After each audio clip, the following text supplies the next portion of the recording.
If governments print money, why do they still borrow? Imagine this. A government owns the printing press.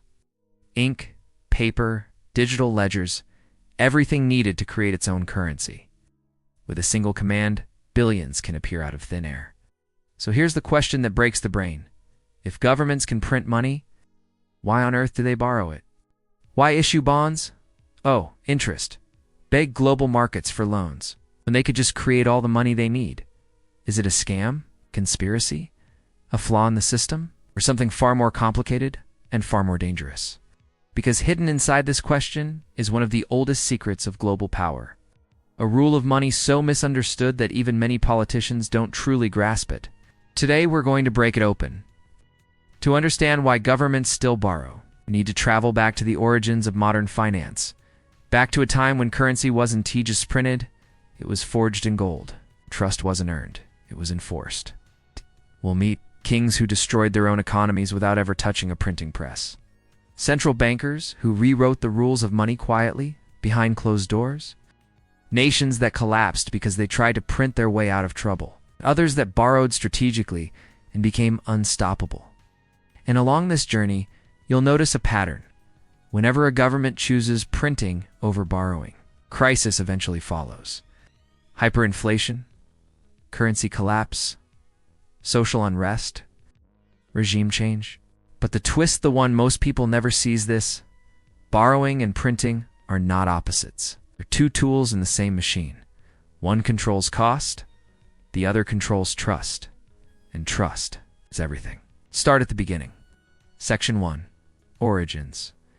When money wasn't money for thousands of years, governments couldn't print money at all.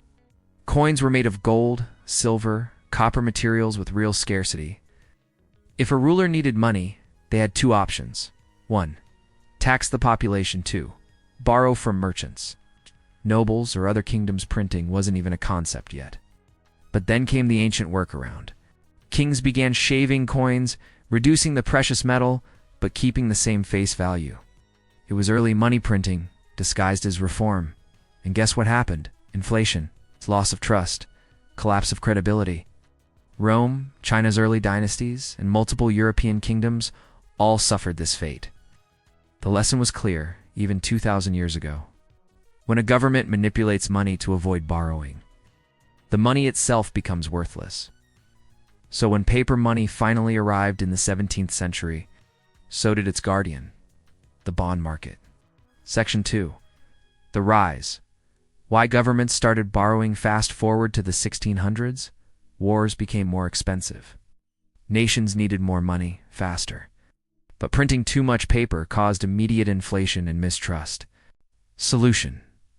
Government bonds. England was the pioneer.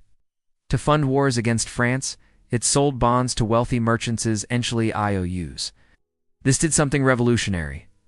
Borrowing created a partnership. The government got money without triggering inflation. The lenders got guaranteed returns. And the national currency gained credibility because people believed the government would repay its debts.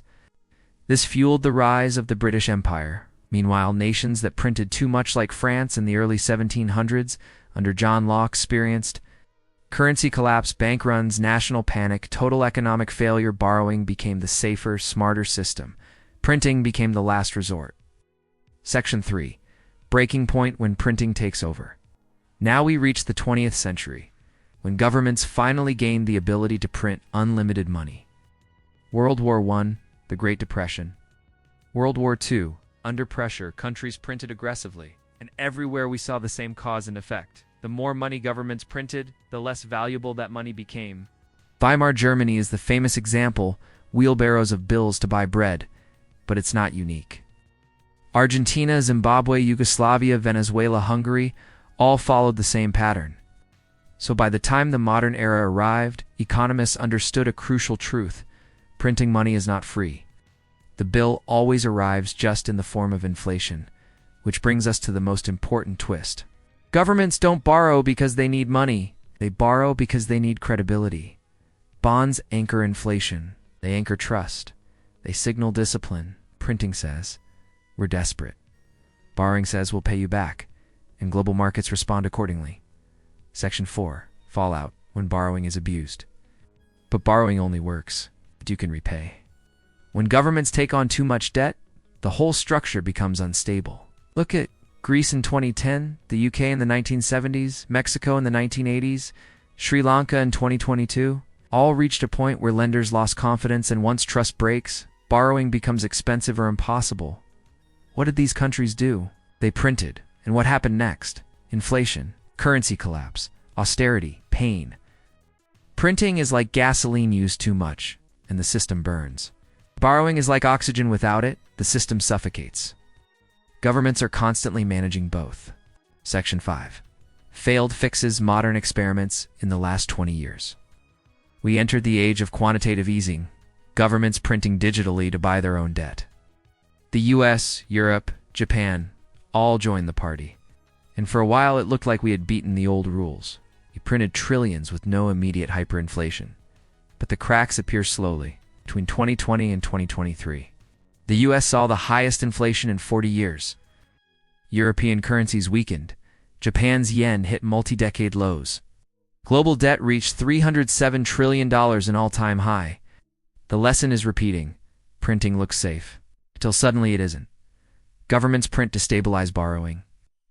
But once they print too much, borrowing becomes unstable again.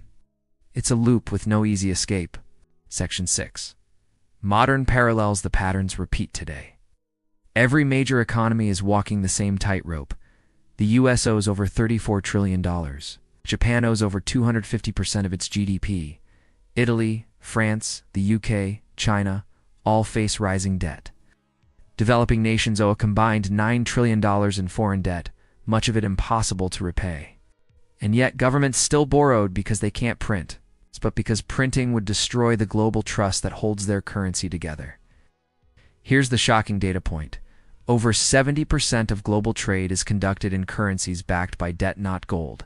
Not commodities, not resources, but trust. Debt isn't a weakness of the system, it is the system.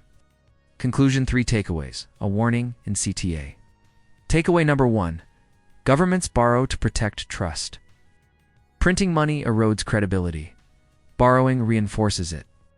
Takeaway number 2.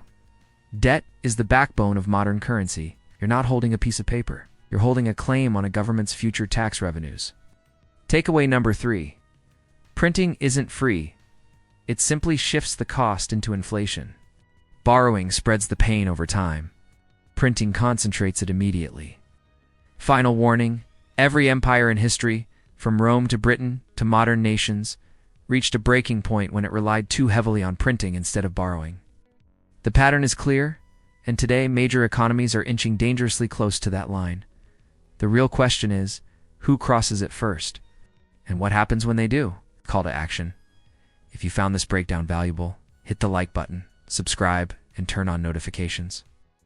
This channel dives deep into the hidden rules of money, history, and power, so you can understand the world the way it actually works, not the way it's taught. Until next time, stay curious.